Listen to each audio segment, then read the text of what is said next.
بسم اللہ الرحمن الرحیم۔ السلام علیکم ورحمۃ اللہ وبرکاتہ۔ ایسی مزید تحاریر سننے اور پڑھنے کے لیے چینل کو سبسکرائب کریں۔ حضرت عمر رضی اللہ تعالیٰ عنہ کا دربار لگا ہوا تھا۔ دو نوجوان آئے اور محفل میں بیٹھ گئے۔ کچھ دیر بعد ایک لڑکا کھڑا ہوا۔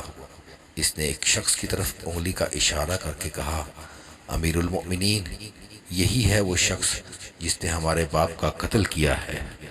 امیر المؤمنین نے سوالیہ نظروں سے اس لڑکے کی طرف دیکھا اور پوچھا، تمہیں یقین ہے کہ یہ وہی شخص ہے جس نے تمہارے باپ کا قتل کیا ہے؟ جواب آیا، امیر المؤمنین، یہی ہے وہ شخص جس نے ہمارے باپ کو قتل کیا، آپ اس سے پوچھ سکتے ہیں۔ امیر المؤمنین نے اس شخص کی طرف دیکھا اور اس سے پوچھا کہ کیا کہتے ہو تم؟ کیا تم نے ہی ان کے باپ کا قتل کیا ہے؟ وہ شخص بولا، جی امیر المؤمنین، مجھ سے ہی ان کے باپ کا قتل ہوا ہے۔ امیر المؤمنین نے پوچھا، تم نے کیوں ان کے باپ کا قتل کیا؟ اس شخص نے جواب دیا، امیر المؤمنین، میں نے ان کے باپ کا قتل دانستہ نہیں کیا، وہ مجھ سے غلطی سے قتل ہو گیا۔ ہوا کچھ یوں کہ ان کا باپ اپنے اونٹ کے ساتھ میرے کھیت میں داخل ہوا اور میرے منع کرنے کے باوجود وہ باز نہیں آیا۔ مجھے غصہ آ گیا اور میں نے ایک پتھر اٹھا کر اس کی طرف پھینک دیا اور وہ پتھر غلطی سے اس کے سر میں جا لگا، جس کی وجہ سے موقع پر ہی اس کی موت واقع ہو گئی۔ میرا ارادہ اسے قتل کرنے کا نہیں تھا، لیکن وہ مجھ سے قتل ہو گیا۔ امیر المؤمنین نے فرمایا، قتل تو ہوا ہے اور اب تمہیں اس کا قصاص ادا کرنا ہوگا، یعنی جان کے بدلے جان، اور یہی شرعی فیصلہ ہے، اس میں کسی قسم کی کوئی گنجائش باقی نہیں رہتی۔ اس شخص نے جواب دیا، امیر المؤمنین، مجھے آپ کے فیصلے پر کوئی اعتراض نہیں، لیکن میری ایک گزارش ہے، اس کے نام پر جس کے حکم سے یہ زمین و آسمان کھڑے ہیں، مجھے صحرا میں واپس جانے کی اجازت دی جائے تاکہ میں اپنے بیوی بچوں کو اپنی سزائے موت کے بارے میں بتا سکوں۔ آپ یقین کریں، اللہ کے بعد میرے بیوی بچوں کا میرے سوا کوئی سہارا نہیں۔ حضرت عمر رضی اللہ تعالیٰ عنہ نے فرمایا،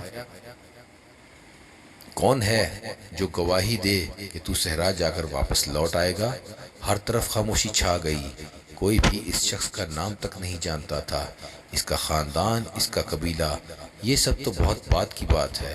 یہ کوئی 10 درہم کے لین دین، زمین کے لین دین یا کسی اونٹ کے سودے کی ضمانت کی بات نہیں تھی، بلکہ یہ تو ایک گردن کی ضمانت دینے کی بات تھی جسے تلوار سے اڑایا جانا تھا، اور کوئی بھی ایسا نہ تھا جو اللہ کی شریعت کی تنفیذ کے معاملے پر حضرت عمر رضی اللہ تعالیٰ عنہ سے سوال کرے یا پھر اس شخص کی سفارش کے لیے ہی کھڑا ہو جائے۔ تمام افراد پر خاموشی چھائی ہوئی تھی۔ اس صورتحال سے خود امیر المؤمنین بھی بہت پریشان تھے، کیونکہ اس شخص کی حالت نے سب کو حیرت میں ڈال دیا تھا۔ کیا اس شخص کو قصاص کے طور پر قتل کر دیا جائے اور اس کے بچوں کو بھوکے مرنے کے لیے چھوڑ دیا جائے، یا پھر اس کو بغیر ضمانتی کے واپس جانے دیا جائے؟ اور کیا پتہ یہ صحرا سے واپس آئے یا نہ آئے؟ اگر واپس نہ آیا تو مقتول کا خون رائیگاں چلا جائے گا۔ خود امیر المؤمنین اس معاملے پر بہت پریشان تھے۔ امیر المؤمنین نے التجائیہ نظروں سے دونوں نوجوانوں کی طرف دیکھا اور کہا، اسے معاف کر دیں امیر المؤمنین، جس نے ہمارے باپ کو قتل کیا، ہم اسے یوں ہی معاف کر دیں؟ یہ تو ہو ہی نہیں سکتا۔ نوجوانوں نے اپنا حتمی فیصلہ سنا دیا۔ امیر المؤمنین نے ایک دفعہ پھر مجمع کی طرف دیکھا اور بلند آواز میں پوچھا، کوئی ہے تم میں جو اس شخص کی ضمانت دے؟ امیر المؤمنین کی صدا پر حضرت ابو ذر غفاری رضی اللہ تعالیٰ عنہ کھڑے ہوئے اور فرمایا، میں اس شخص کی ضمانت دیتا ہوں۔ امیر المؤمنین نے فرمایا، ابو ذر، اس شخص نے قتل کیا ہے، چاہے قتل ہی کیوں نہ کیا ہو۔ حضرت ابو ذر رضی اللہ تعالیٰ عنہ اپنی بات پر ڈٹ گئے۔ حضرت ابو ذر رضی اللہ تعالیٰ عنہ سے پوچھا، ابو ذر جانتے ہو اس شخص کو؟ نہیں، میں نہیں جانتا۔ حضرت ابو ذر رضی اللہ تعالیٰ عنہ نے جواب دیا، تو کس طرح اس کی ضمانت دے رہے ہو؟ مجھے اس کے چہرے پر مومنوں کی صفات نظر آ رہی ہیں۔ حضرت ابو ذر رضی اللہ تعالیٰ عنہ نے جواب دیا، اور مجھے لگتا ہے یہ جھوٹ نہیں بول رہا، اور یہ لوٹ کر واپس ضرور آئے گا۔ امیر المؤمنین نے فرمایا، ابو ذر دیکھ لو، اگر یہ 3 دن تک لوٹ کر واپس نہ آیا تو مجھے تیری جدائی کا صدمہ برداشت کرنا پڑے گا۔ امیر المؤمنین، پھر اللہ مالک ہے، حضرت ابو ذر رضی اللہ تعالیٰ عنہ نے پرسکون انداز میں جواب دیا۔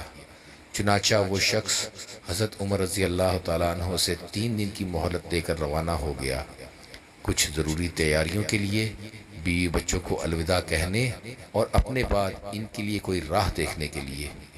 3 راتوں کے بعد عصر کے وقت شہر میں الصلاۃ الجامعہ کی منادی بھر گئی۔ نوجوان اپنے باپ کا قصاص لینے کے لیے بے چین، اور لوگوں کا مجمع اللہ کی شریعت کی تنفیذ دیکھنے کے لیے جمع ہو گیا۔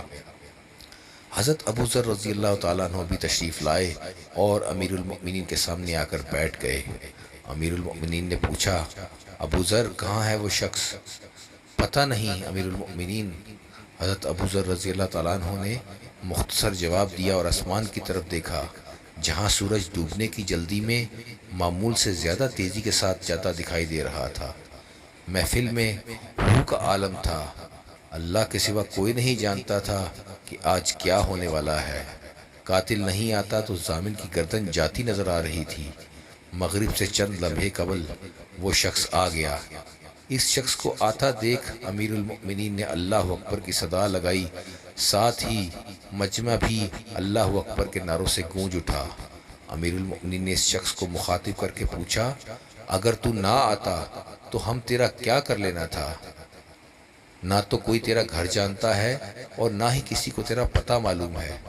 امیر المؤمنین، اللہ کی قسم، بات آپ کی نہیں ہے، بات اس ذات کی ہے جو ظاہر و پوشیدہ سب جانتا ہے۔ دیکھ لیجئے، میں آ گیا ہوں اپنے بچوں کو پرندوں کے چوزوں کی طرح صحرا میں اکیلا چھوڑ کر، جہاں نہ درخت ہے نہ ہی پانی کا نام و نشان۔ میں قتل کر دیے جانے کے لیے تیار ہوں۔ مجھے صرف اس بات کا ڈر تھا، کہیں کوئی یہ نہ کہہ دے کہ اب لوگوں میں سے وعدوں کا افاع ہی اٹھ گیا ہے۔ امیر المؤمنین نے حضرت ابو ذر رضی اللہ تعالیٰ عنہ کی طرف دیکھ کر پوچھا، ابو ذر، تم نے کس بنا پر اس شخص کی ضمانت دی تھی؟ حضرت ابو ذر رضی اللہ تعالیٰ عنہ نے کہا، یا امیر، مجھے اس بات کا ڈر تھا کہ کہیں کوئی یہ نہ کہہ دے کہ اب لوگوں سے خیر ہی اٹھا لی گئی ہے۔ حضرت عمر رضی اللہ تعالیٰ عنہ نے ایک لمحے کے توقف کیا، پھر ان دونوں نوجوانوں سے پوچھا، کیا کہتے ہو اب؟ نوجوانوں نے روتے ہوئے جواب دیا، اے امیر المؤمنین، ہم اس شخص کی صداقت کی وجہ سے اسے معاف کرتے ہیں۔